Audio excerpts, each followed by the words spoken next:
heart of our nation's capital in Washington, D.C., bringing compelling interviews, insightful analysis, taking you beyond the headlines and sound bites into conversations with our nation's leaders and newsmakers, all from a biblical worldview. Sitting in for Tony is today's host, Jody Heiss. We're 40 days into this shutdown. It's the second longest in history. It's partial, but it's a big one because they shut down the third largest department of the federal government. They are holding the government hostage. Why? What is their demand? At the root of all this, they want to reopen the border and they want to protect criminal illegal aliens just like this murderer here.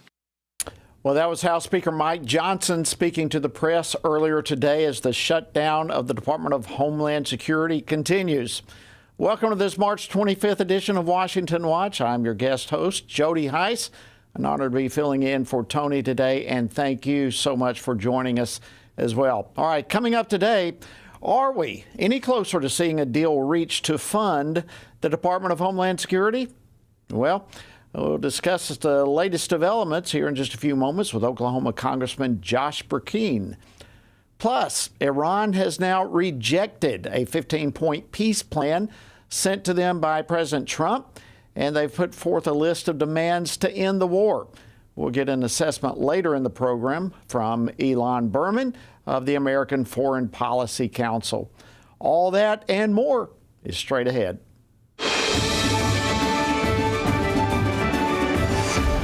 All right, the partial shutdown affecting the Department of Homeland Security is now in its 40th day. And earlier today, a House Committee on Homeland Security held a hearing on the impact of the lack of funding for the Department of Homeland Security. And joining us now to discuss this and more is Washington Stand reporter Casey Harper. Casey, what took place today at the hearing? Well, Jody, we've seen, the airport lines and different things that have given us an insight a little bit into the impact of the shutdown. But this hearing took us into a lot greater depth and showed that it's a lot worse than people may realize. Testimony came from officials at TSA, FEMA, and the Cybersecurity and Infrastructure Security Agency, CISA, and the Coast Guard as well, about how their agencies are being impacted now, as well as the potential long-term impacts.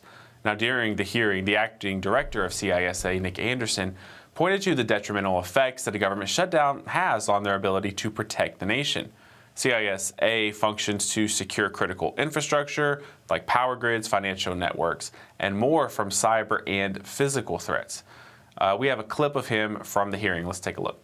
CISA's mission remains unchanged, to protect and defend the American people.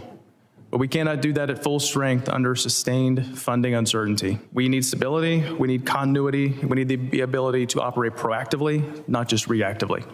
Also discussed at the hearing was the major fallout of TSA officers working without pay. Here's a clip from Homeland Security Committee Chairman Andrew Garbino today.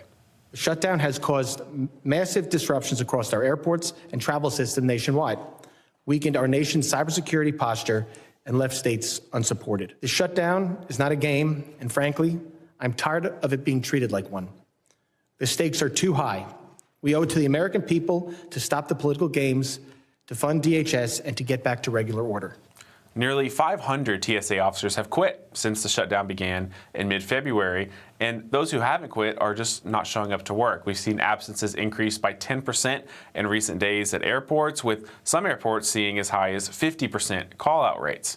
Now, a senior TSA official told a House committee that 50,000 TSA agents have been forced to work without pay, which means there's a $1 billion in missed paychecks if the shutdown continues through this Friday, which is the next paycheck. Now, earlier today, President Trump said he could deploy National Guard troops to airports to help ICE do the security needs. They're already there helping TSA. And all this also means, Jody, that we could see smaller airports be forced to close down if this continues. Wow. Incredible, incredible stuff. One of the other big items that's happening right alongside, parallel with TSA, is the Save America Act. I know they've been debating that all week on the Senate floor. Was there anything today that was new that came off the debates in the Senate regarding the Save America Act? We've seen, the debates go on, so we're not seeing a lot new come out every day. What we did see was Senate Majority Leader John Thune and Republican Senator John Cornyn argue why it is imperative to see the Save America Act passed. And as a reminder, this bill would mandate citizens to show a valid ID when showing up to polling stations to cast ballots in federal elections. Here's Senator John Cornyn on the Senate floor today. I'm committed to doing whatever it takes to muscle this through the Senate, including using the reconciliation process, if necessary, to get around Senate Democrats' obstruction. But at the same time, we're not giving up on moving it through regular order here on the Senate floor. Now, on Truth Social, President Trump called the bill one of the most important and consequential pieces of legislation in the history of Congress and America itself. Some classic hyperbole from the president. He's very good at that. But Senate Majority Leader John Thune is working to get the bill passed before they come up against that 2-week recess deadline beginning at the end of this month, Jody. Seems like so much happening on Capitol Hill right now, and I appreciate those updates, Casey. What about the latest? We're hearing that the Pentagon is set to deploy potentially 3,000 or so more troops to the Middle East as all this conflict in Iran continues. What's the latest that you're hearing on those developments? That's right. We're seeing an increased military buildup in the Middle East, which comes as Iran has rejected that 15-point peace plan from President Trump. Now, earlier today, Iran offered a counter-proposal to the U.S. Kind of interesting. They think they're in a bargaining position, and they have 5 conditions to end the war, one of which is not going to be very palatable. They want total sovereignty over the Strait of Hormuz. Here's a clip from Press Secretary Carolyn Leavitt earlier today with a warning from President Trump. President Trump does not bluff, and he is prepared to unleash hell. Iran should not miscalculate again. Their last miscalculation cost them their senior leadership, their Navy, their Air Force, and their air defense system. Any violence beyond this point will be because the Iranian regime refused to understand they have already been defeated and refused to come to a deal. You probably remember, Jody, that on Monday, President Trump postponed strikes on Iran's power plants and energy infrastructure for 5 days as these negotiations continue. Right now, there's no deal in sight to open the government or to end this war. Well, yep, and the 5 days are counting down with the rejection of that deal. Who knows what may happen next? All right, Casey, thank you so much for those updates. We appreciate it a great deal. I want to jump over now to Capitol Hill and discuss the latest on what's going on there. And joining us now is Congressman Josh Brecheen. He's a member of the Homeland Security Committee as well as the Budget Committee and the Freedom Caucus. He represents the 2nd Congressional District of the great state of Oklahoma. Congressman Perkins, welcome back to Washington Watch. Always great to see you, my friend. Good to see you, Jody. Thanks for having me back on. You bet. All right, so here we are, day 40 of the shutdown, partial shutdown of the Department of Homeland Security. What do you make of where we are with the negotiations? Where's it all looking like this thing's headed to you? Yeah, I don't know. That's the reality. And today, as a part of the hearing, one of the things I wanted to make it clear after some of what your reporter has covered, 40 days of people facing no income. TSA airport security is being compromised. And we know that you have, as a brilliant move, the president moving ICE agents in to be able to do some of the non-technical screening. But what we heard today is it takes 6 months to train someone on the real technical aspects of that frontline security for airports. And when you're talking about 500 people have walked away from the job, in some cases 40 to 50% of people calling in saying, I can't do this. I have to go work somewhere where I know at the end of the week I'll get a paycheck. We've got real problems. 79 days from now, you're going to have the World Cup. You're going to have thousands and thousands of people that will be utilizing air traffic much to a greater level. And in addition to that, this conflict in Iran. And so I talked about that for the Democrats who spent the time in the hearing today to try to blame the lack of funding, whether it be to the Coast Guard or CISA or to TSA, and FEMA. They tried to blame it upon Republicans. I just wanted to make sure that we really define what the word obfuscate actually means. Yeah, absolutely. The Wizard of Oz, who sees the dog pulling back the curtain and his booming voice is heard, and he says, disregard the man behind the curtain, pulling the levers and spinning the wheels. He's not fooling anyone. And I said to the Democrats in the room who are trying to confuse people and say that the Republicans are the reason why there's no funding. you're going to have a real hard time if we end it into, may the Lord forbid, an act of terrorism. And you had this warning, and all these officials sitting before you today were saying, this is dangerous, don't do this. And yet they allowed it to continue. Yeah, I mean, that's the point right there. You just hit it on the head. Americans are certainly being affected by this shutdown. A lot of attention, of course, has been directed towards the lines at airports and so forth. But at the end of the day, this is about homeland security. And we've already seen some of the lone wolf attacks and so forth. So at the end of the day, we've got to pretty rapidly, like ASAP, get DHS funded, don't we? Well, look, the president's doing what he can and redirecting for national security interests and where ICE can be involved. It's a brilliant move. He's really saying, you know what's going to happen. We're going to find people who are using fraudulent means. And that's kind of the subtle thing the president is saying there to Democrats, hoping to get them off of high center and moving them into airport security. But they're not budging. And they are sacrificing national security. And so I know I'm talking to individuals and those who follow your program who believe in a shield of protection greater than that which man can provide. And so we need to be in prayer for this country. We need to be in prayer that wisdom prevails and that our homeland is secured. Yeah, absolutely. And I appreciate you making that appeal to prayer. We do it over and over and over here. I did want to play a clip for you from Hakeem Jeffries' comment he made regarding some of our personnel helping out at the airports. This was pretty stunning. I'd like to play this clip and get your reaction to it. Yeah. The last thing that the American people need are for untrained ICE agents to be deployed at airports all across the country, potentially to brutalize or in some instances kill them. So what do you make about, I mean, here we're just demonizing ICE agents and others. Look, he apparently doesn't understand the heightened risk to this country. He doesn't understand that when people are not being vetted, what that means for air travel. And what the president has done and what we heard from the TSA administrator today, they are moving these ICE agents and training them on the non-technical screening processes they can utilize them for. And these are people that have been hired on in a professional atmosphere. They can learn some of these other elements. But at the end of the day, because of the lessened number of employees, in long term, the question I wanted to answer from the TSA administrator was 6 months to train someone for this job. They walk away, they're not coming back. This has been the third shutdown in a matter of a year that many of these have dealt with, whether it be FEMA or Coast Guard or TSA or CISA. And so at some point, these people and their ability to go back and borrow money and high interest rates, and yes, they're going to get the payment at the end when this process ends, but what about the interest rate they were charged? So some of these people will walk away, they won't come back. Long term, what does that do towards us being able to have people that are really well trained long term for security at our air systems? Yeah, it's I don't know how people can continue to work without being paid. I mean, the vast majority of American families literally go from paycheck to paycheck, and to not be able to get paid is Jody. They're deflecting the Democrats. They're trying to say, look over here, look over here. There's only so many times you can move the green around under the cups before someone realizes what you're doing. And I wanted to tell the Democrats, well, if something happens, you won't be able to wordsmith your way out of this. That's right.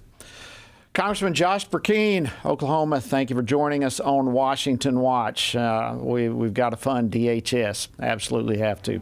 All right, coming up, we'll dive into yesterday's Senate Judiciary hearing on the Arctic frost investigation. I, among others, was targeted in that. We'll discuss it right after the break.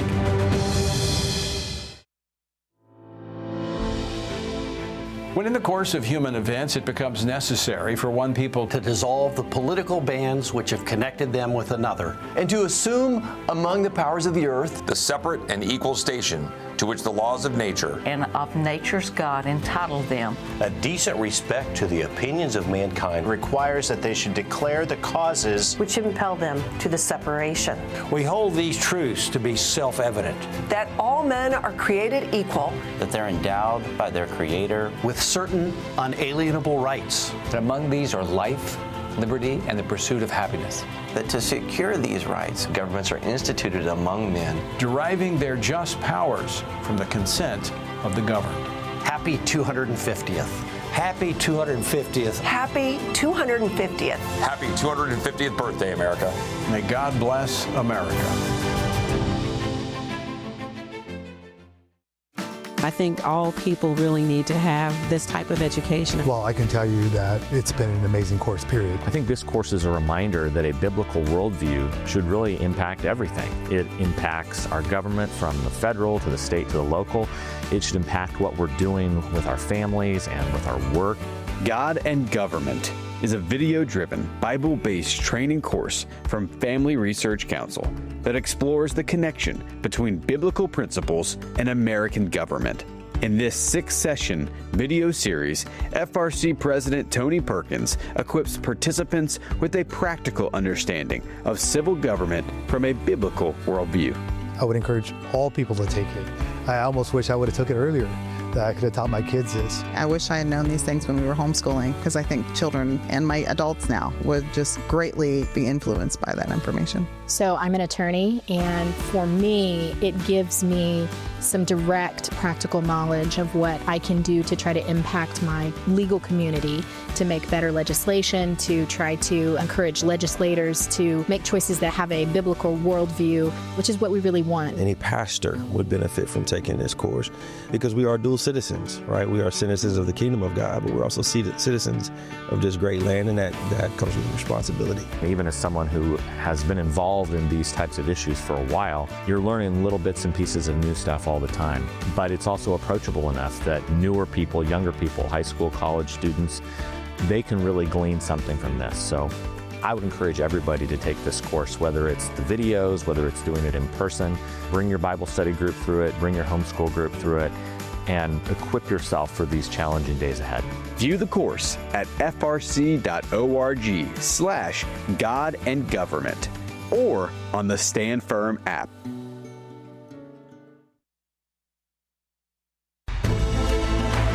I hope you're having a fantastic day. Welcome back to Washington Watch. I am Jody Heiss filling in today for Tony, and glad to have you joining us as well. All right, yesterday there was a Senate Judiciary Subcommittee hearing on Arctic frost. Now, that's the Biden-era DOJ and FBI investigation that Republicans, many at least, have characterized as a modern-day Watergate. But even that scandal from 5 decades or so ago pales in comparison when we consider how many Republican groups and individuals were targeted through this infamous operation. The Biden administration's Arctic frost scheme is not a single act. It is a modern Watergate, trading a break-in at one office for a digital sweep into approximately 100,000 private communications, more than a dozen senators, and thousands of individuals' lives. But even that comparison falls short. It is something far broader, an operation that aligned Democrats across all 3 branches of government. Wow. That was U.S. Senator Ted Cruz of Texas. He chaired yesterday's hearing of the Senate Judiciary Subcommittee on federal courts, oversight, agency action, and federal rights. By the way, it turns out that I was among those who were targeted, and we've got the list of it right here. All that was revealed in the new records that were released at yesterday's hearing. So what else came out of the hearing? Well, joining us now to share more is Article 3 Project Senior Counsel Will Chamberlain, who was among the witnesses who testified at yesterday's hearings. Will, welcome back to Washington Watch. Thank you for joining us. Always good to be with you, Jody. All right, so before we get into your testimony, I wanted to get your take on yesterday and what came up over the course of the hearing. First of all, I wanted to get your thoughts on the records that the Judiciary Chairman Chuck Grassley released yesterday. Pretty stunning info, wasn't it? Yeah, it seems like he's got some very interesting records revealing that maybe some district judges were involved or sort of signaling to the Smith team approval of their investigative approach, which is kind of bizarre. There seems to have been almost a whole of government approach to try and get the Trump administration, and that includes judges stepping beyond their judicial role. Yeah, so let's turn now to your testimony. I mean, it's a fascinating hearing. You started off with a story that Reuters broke about a month or so ago What was revealed in that story? Just kind of break it down for us. So there are two big pieces to it. The first was that the toll records of Kash Patel and Susie Wiles were collected as part of Arctic Frost. And the second, which I thought was more interesting but got less attention, was that FBI had recorded a phone call between Susie Wiles and her lawyer. And in this Reuters article, they claimed, based on two FBI sources, that Wiles's lawyer consented to the recording. But a few days later, that lawyer was put on the record, or went on the record and said, no, I didn't. I would never consent to something like that. That's crazy. As a lawyer, if you consent to secretly record your call and let law enforcement tap in without telling your client, you get disbarred. So it opens the big question. Okay, so what actually happened here? There's these records of a phone call being surveilled. Somebody put into the records that the lawyer consented, but the lawyer clearly didn't, or at least it's very plausible that he didn't, because it'd be a bizarre thing for any lawyer to do. And so you got to think, was there an illegal wiretap here? Did some FBI agent falsify records? What happened? Yeah, I mean, that's a huge question. And so you've got, the scandal itself is bad enough, that the phone call that you just described. But the fact that all of this was hidden, how troubling is that? I mean, it's really troubling, right? So it's not only that there was this tap on what should be a privileged phone call, not just any private phone call, but a privileged phone call between an attorney and client. But then they put a prohibited file classification on it that made it so that only the FBI director could access the file. That's clearly an attempt to hide what they were doing. And so that opens up another can of worms. How many other files like this are in this prohibited file classification? What does Kash Patel need to do to figure out what was everything that was done under Arctic Frost, and what other sort of illegal or barely legal conduct was sanctioned by the FBI or by Jack Smith? Yeah, and in all of this, we've got a lot of folks on the left, primarily, complaining that the Trump administration undermines the independence of the DOJ and the FBI. But independence, that's not what's needed. I mean, what we're looking at here is a need for accountability and oversight, and that's something, quite frankly, that's true regardless of which particular party is in control, isn't it? That's right. I mean, you don't want either side to weaponize the FBI or the DOJ, but at the same time, there's this meme that Democrats love. Like, whenever Republicans try and say, wait, what is the FBI doing here, and try and put a stop to it, they're like, whoa, you're undermining the independence of the Federal Bureau of Investigation. You got to stop doing that, because they're supposed to be completely independent. And that's not true. That's not how our constitutional structure works. It works like that in other countries. I mean, Israel's one that comes to mind, that has a completely independent attorney general, unsupervised by the prime minister. And that creates its own set of problems, which is, what happens when you have an independent law enforcement agency, is that they're completely unaccountable democratically. And I think that's what people want here. They almost want an unaccountable FBI if they're Democrats, because they assume that the people who will staff the senior levels of the agency will be friendlier to their causes than they will be to Republicans. All right, so we've got about a minute left. Let's just kind of land the plane here. How would you like all of this to end? What needs to happen? Well, I mean, we just got to get the information about what actually happened here. So we got to figure out who was responsible for this particular phone call, who recorded it, and you need to get them under oath, and you need to get them to explain themselves. And if they claim the Fifth Amendment, that probably reveals everything you need to know right there, that there is an illegal wiretap, and then that needs to be accounted for by DOJ. In terms of, what's going on with Arctic Frost, there needs to be, ultimately, I think there needs to be some sort of accountability for Jack Smith and his team. There needs to be some investigation of whether they knew, for example, they issued all these subpoenas against senators, and then sought non-disclosure orders they had no right to seek, because the senators were entitled by law to know that they had been subpoenaed. So there's just all these different things where we need to get these people, first get the records to substantiate whether there was underlying criminality or wrongdoing, and then you need to get all these people under oath to ask them about it, and then prosecute those who actually committed crimes. Yeah. Now, listen, I'd love to see this go forward. It's one of these cases, as I mentioned, I was part of the list that came out yesterday. And while it was all taking place, I remember thinking it was probably happened, but we didn't know until yesterday. So anyways, we'll see where it goes from here. Thank you, Will Chamberlain of the Article 3 Project. All right, friends, coming up, we're going to look at China and what they're doing to pastors and other religious leaders there.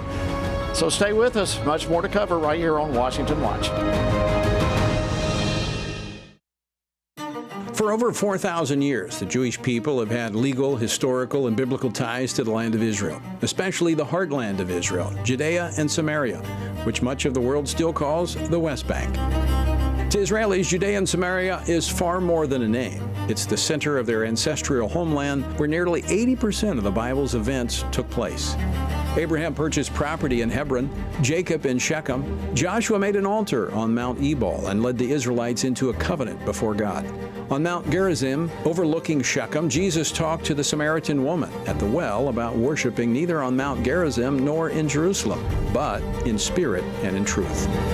Judea and Samaria is nearly a quarter of Israel's current landmass, not a small strip of land on the Jordan River, but a vital and strategic part of the nation's identity. The October 7th massacre, launched from Gaza, shattered the illusion that giving away territory brings peace. Gaza, which was once seen as the cornerstone of a two-state solution, became a launchpad for terror. Today, only 21% of Israelis support a Palestinian state. Trust in a two-state solution has all but collapsed. The Middle East is changing. Iran's grip is weakening, new alliances are forming, but Western countries and some U.S. officials still chase the mirage of a two-state solution. History speaks clearly. The 2005 Gaza withdrawal, backed by the U.S., led not to peace, but to a terrorist regime. Judea and Samaria are 24 times larger than Gaza, deeply woven into Israel's geographic and spiritual fabric. To surrender them would not bring peace. It would invite conflict and existential danger. Family Research Council stands with Israel's rightful claim to sovereignty. It's time for America to do the same, for history, for justice, and for lasting security in the Middle East.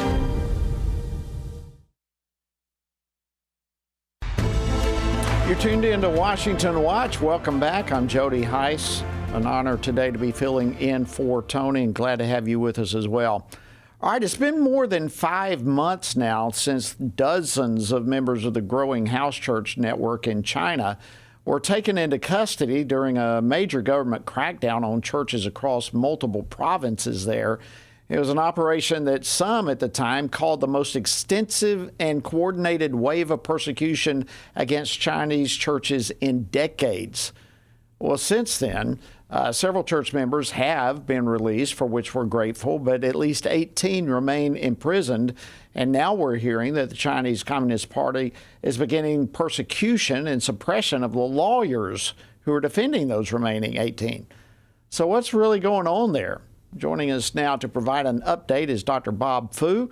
He's the founder and president of the Christian human rights group China Aid.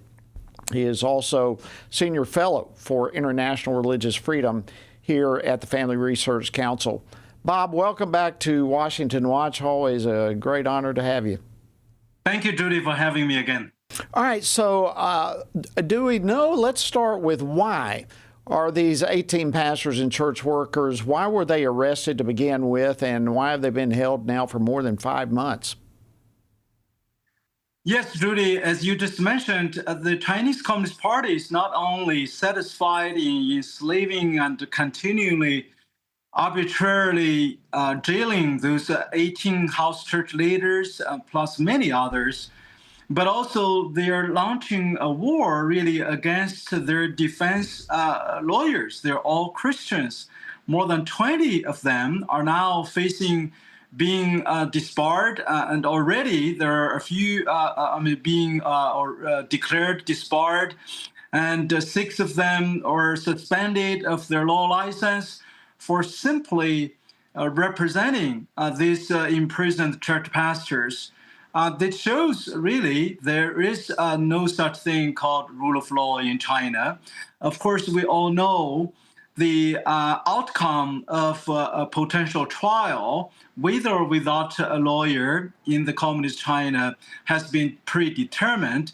And yet, the lawyers, especially these Christian lawyers, often serve as the only channel, reliable channel of communication between those imprisoned pastors and their family members. I think the Communist Party, by launching this newly war against the rule of law, try to cut off even the basic communication between the family of the imprisoned and their loved ones from their prison. Yeah, so let's talk about that. I've had the honor of being in some meetings with some of the family members of these 18. Tell us what they are saying about what's going on from their perspective.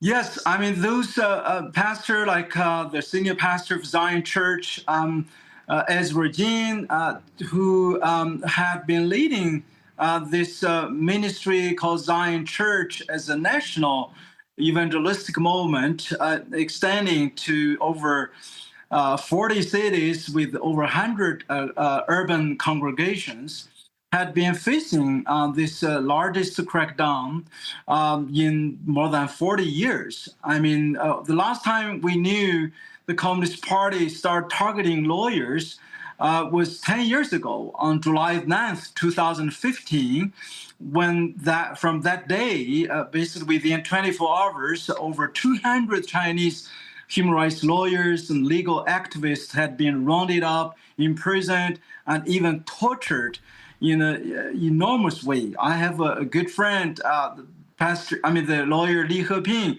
who was forced to take dozens of mysterious medical pills forcefully fed in order to break his will. And when he was released, after years he was in prison, he could not really be recognizable. And his brother, who was also a human rights Christian lawyer, was also tortured in such a way, mentally almost disabled. And unfortunately, this has been going on now.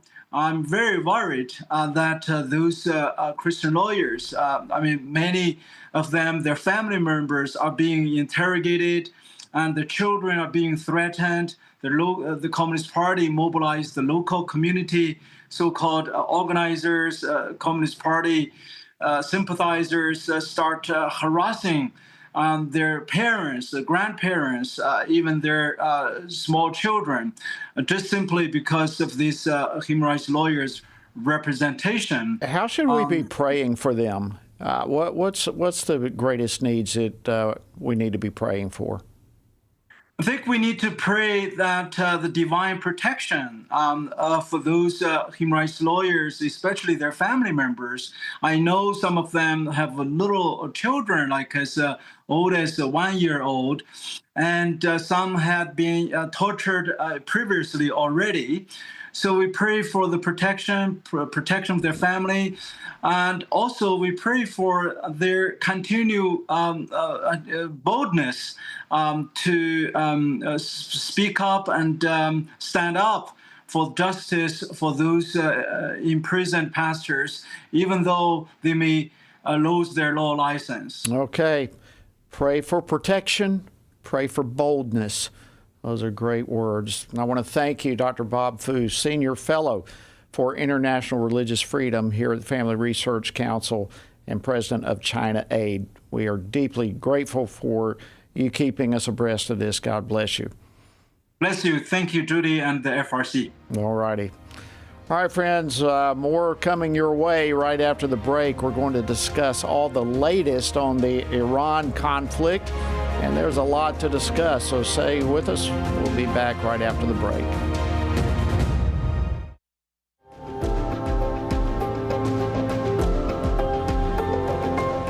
The family is the oldest, most tested, and most reliable unit of society. It is divinely created and sustained. And yet, there are those who are always tampering with its values and structure. That's why we need organizations like the Family Research Council that can effectively defend and strengthen the family. Family Research Council began over 40 years ago, like all great movements of God, with prayer. Today, rooted in the heart of the nation's capital, FRC continues to champion faith, family, and freedom in public policy and the culture from a biblical worldview. FRC is one of those bright lights that helps us focus on true north. And I shudder to think, had they not been here, that it could have been worse, worse, worse. The Family Research Council is key. It's one of a handful of groups that I think will determine whether our children live in a country that enjoyed all of the freedom and all the opportunity that we enjoyed in this great land. It's just a wonderful parachurch organization that doesn't seek to take the place of the church, but it seeks to assist the family and the church as we try to move forward successfully, not in a defensive mode, but in an offensive mode as we seek to live our lives according to the Holy Scriptures. FRC is not going to be whooped. We're going to fight. We're going to take a stand. And again, we don't retreat. You will never see in front of this building here in Washington, D.C., a white flag fly. We will never step back. We will never surrender, and we will never be silent.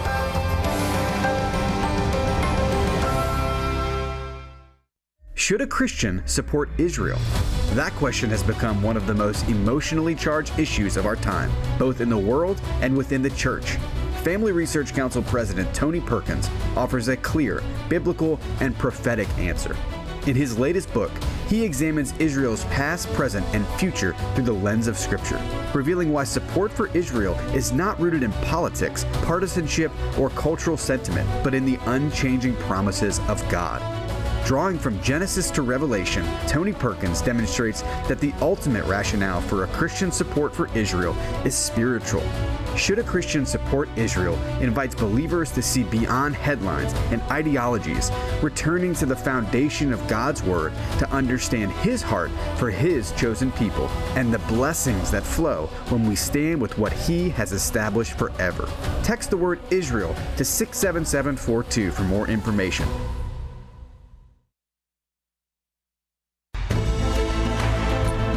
Welcome back to Washington Watch. Again, I'm Jody Heiss, filling in today for Tony, and thank you for joining us as well. Before I get into this last segment, I want to give you an update on FRC's Pray, Vote, Stand chapters. Now, you've probably heard about this, but this is an initiative that we have to equip Christians to engage prayerfully, biblically, and so forth locally. And we have 8 brand new local chapters that we want to welcome and congratulate. So here are the new chapters. We have one in Orange County, California, Athens, Clarke County, Georgia, Saline County, Kansas, Washington County, Missouri, Las Vegas, Nevada, Mercer County, Pennsylvania, Westmoreland County, Pennsylvania, and right here, Washington, D.C. So congratulations to these new chapters. We're really excited to have them on board with this extremely important initiative. In fact, if you would like some more information on what these chapters are, what they're doing, or how to start one, simply text the word chapters, that's plural, chapters, to 67742, and we will get you all the information you need to get started. So chapters to 67742. Okay, the conflict in Iran is now in its 4th week, and earlier today, Iran rejected a 15-point peace plan that was sent to them by President Trump, and instead they put forth a list of demands to end the war while continuing at the same time, I might add, to launch attacks on Israel as well as neighboring countries. So, meanwhile, an Iranian military spokesman says that they will continue the war with the U.S. until all their demands are met. Well, his diplomatic efforts, quite frankly, appeared to have hit a wall. The Pentagon is ramping up military presence in the Middle East. About 1,000 or so soldiers are set right now to deploy to the region. So where is all of this headed, and what's it going to take to end this thing? Well, joining us to discuss this is Elon Berman. He's the Senior Vice President of the American Foreign Policy Council. He's an expert on regional security in the Middle East, previously consulting for the CIA and the Departments of State and the Department of Defense. Elon, welcome back to Washington Watch. We appreciate you coming on. Oh, thanks so much for having me. All right, so what do you make of where we stand right now in this conflict? Well, this is, I think the proper term for this is the fog of war, right? And it happens in every conflict, but it's very clear that all the uncertainty, all the churn, all the turmoil is being amplified by social media and by the way the conflict is being reported. But if you break through the noise and if you take a look at what's actually happening, if you listen to political leaders, it's not so clear. If you listen to military leaders, it's actually very clear.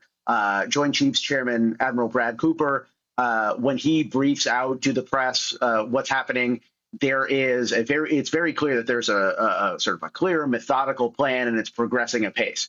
What is less clear, and this is a problem for the White House, but it's also a problem in terms of public sentiment, is it's not clear exactly what the ultimate objectives of Epic Fury, the operations of formal name, what they actually are. And the president has talked a lot about the need to, at a very minimum, eliminate Iran's ability to reconstitute its nuclear program, rolling back Iranian support for terrorist groups like Hamas and Hezbollah, and to eliminate the Iranian regime's arsenal of ballistic missiles. These are things that are happening on the ground as a result of U.S. military operations. But whether or not the U.S. goes further, I think, frankly, the ball is in Iran's court in terms of making a compromise. Yeah, I mean, and that's a great point, and I appreciate you kind of laying out, giving us some clarity with all that, because there is a great deal of fog in the midst of all that's going on and what you're hearing. So Iran now has rejected President Trump's peace plan. In fact, one of their officials basically said that they will end the war when they decide to end it, and they will do so on their own conditions, when their conditions are met. So is there any realistic middle ground left for any significant negotiations? So I think so, yes. It's just a question of pressure and leverage. And the reason I say this is because if you don't look at the politics, but you look at the military strategy, it's very clear that the plan is phased and it's methodical. The first phase was that strategic surprise that we saw at the end of February with the decapitation of the regime, the killing of Iran's supreme leader. The second phase is what we're nearing the end of now, which is the elimination of Iran's offensive capabilities. Its ability to shoot drones, to fire missiles, to hold American allies and American assets in the region at risk. And what comes next is the elimination of Iran's defensive capabilities, basically degrading Iran's defense industrial base so Iran can't rebuild those capabilities. But what comes after that is the political part. The president has said to the Iranians that there will be a signal when they should come out to the streets and take their country back. I think there's going to be a signal, but it's an open question whether they're going to actually be able to come out and do that. What we saw just 2.5 months ago was that the Iranian regime killed 36,000 Iranians over the span of 10 days during the most recent protests. So if the Iranians aren't coming out now, it's because they're worried and they don't see that empty political space yet, and they may not. And which is why you see, as the time goes on, increasingly the White House moving towards some sort of compromise with the existing remnants of the regime. So if anything, this is the do or die moment for the Iranian opposition to really rear its head, to show that it there are signs of life there. Because if it doesn't do that, there's going to be a compromise on the part of the administration with the regime, and the regime is going to remain intact in some form. And you can already see the political messaging out of the White House heading in that direction. So you think there is a possible scenario where the U.S. might agree to some of their terms? Is that what you're saying? So the U.S., the list of U.S. demands, the 15 demands, is very exhaustive. It includes everything like, a permanent ban on Iranian nuclear development and, a rollback of Iranian support for proxy groups. These are things that I think are non-negotiable for the White House. But not all of those 15 points in the administration's list are non-negotiable. And this is precisely what it is. This is a back and forth that's going to happen between Washington and Tehran in terms of what is acceptable and what's the least that the White House can live with and what's the most that the Iranians can live with. I think there's room for compromise here, but I think it begins with the U.S. continuing to demonstrate to the Iranian regime that it and not the Iranians themselves have the upper hand. Okay. So we have some on the other side of the spectrum here who are asking questions like the strategic implications of potentially deploying more troops to the Middle East. In other words, why would we be sending troops if we're trying to make peace? So it's a good question, and I think, like the vast majority of Americans, I'm firmly against the idea of a large-scale troop deployment in Iran itself. Right? I don't want boots on the ground in Iran. I don't want anything resembling the repeat of Iraq. But there is a problem that the administration has to solve, and this is just a hard fact. When the U.S. and Israel bombed Iran's nuclear facilities in the summer of last year, there was something on the order of 440 kilograms of highly enriched uranium that's enriched to 60% purity, which were left in these ruined facilities in places like Isfahan and Natanz. We know where most of it is, but the regime hasn't turned it over. And the baseline assumption is that if the U.S. is serious about really denuclearizing Iran, somebody has to get a hold of this fissile material, whether the Iranians and they turn it over, or a third party, or the U.S. itself. And it's that last part that I think the administration is mulling over very, very carefully. But here, the window of opportunity is also closing, because simultaneously, the administration is trying to negotiate a deal with the Iranians. The moment that deal is signed, the moment there's ink on paper, the planes stop flying, and any special forces operators that go into the country won't have overwatch. They won't have protection from the skies. So this is a very delicate dance, but we are certainly not in the end game. Wow. So at the same time, I know we have some Iranian missile attacks that at least reportedly have killed at least 16 or so people in Israel and injured thousands of others. So how are those attacks affecting the Israeli population, obviously physically and so forth, but morally and as it relates to their commitment to continue fighting? Right. Well, so there are two things, right? So it's clearly enormously disruptive to the Israeli economy, enormously disruptive to business as usual, to the kids haven't gone to school since the start of the war a month ago. Now the Jewish holidays are coming up next week, and so they will be out of school effectively for 2 months, maybe more. This distortion and disruption sets in earnest the longer the conflict goes on, because the more Israel has a small standing army but a large reserve corps, the more the reservists are called up for duty, both with regard to Iran and also with regard to Israel's northern front in Lebanon, where Israel is now about to mount what I think is going to be a pretty significant ground operation against Hezbollah in Lebanon. The longer this cycle goes on, the more disruptive it is to the fabric of society and to the economy. But politically, this is a war that is enormously popular on the part of the Israeli people, because the Israelis have been living with this, what is effectively an existential threat of a radical Islamist regime acquiring the world's most deadly weapons and threatening on a routine basis to wipe them out as a nation.